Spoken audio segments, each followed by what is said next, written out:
Hi, I'm Jared Harris, and these are my 5 W's. I portrayed Vali Legasov, a real person. He is a nuclear scientist, and he was sent down to Chernobyl to see how bad the circumstances were. The fire we're watching with our own eyes is giving off nearly twice the radiation released by the bomb in Hiroshima. And to, once they realized it was the worst case scenario, try and figure out how to limit and contain the damage. And how long before this happens? Approximately 48 to 72 hours.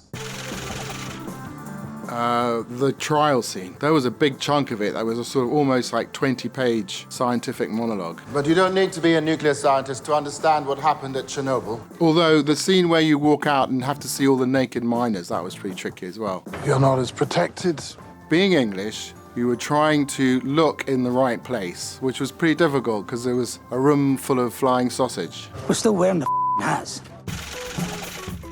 We shot Chernobyl in Lithuania for the majority of the time. Then we were in Kiev for 1 week for the exterior Moscow scenes. Moscow? Are you here because of the fire?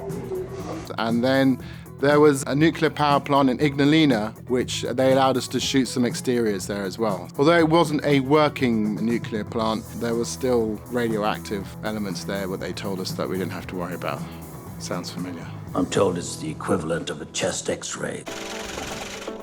Yeah, I mean, I was delighted. I mean, you know, you see something that HBO are going to do, and you already want it. And of course, any volunteers will be rewarded. Their commitment to the quality and then also to supporting the filmmakers as well, letting them tell the story the way they want to tell it. That's what they're famous for. But is that not the sole purpose of the apparatus of the state?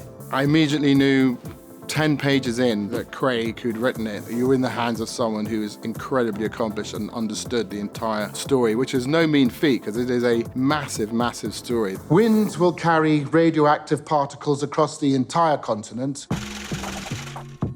I think right now, there's an analogy to the climate debate. The experts are being ignored and they're having a hard time piercing through a certain sort of political intransience that they don't want to do anything about it. The accident is well under control. It's that lucky thing because you can never plan this because you don't know what's going to be happening in the world 1 year or 18 months from the time when you start a project. But sometimes it comes out at the right moment and it hits the zeitgeist, it hits the nerve, it touches on something that people are talking about and thinking about. And we'll be dead in 5 years. Thanks to the fans who've watched Chernobyl. If you haven't watched it, you can still catch it on HBO. Do it right now.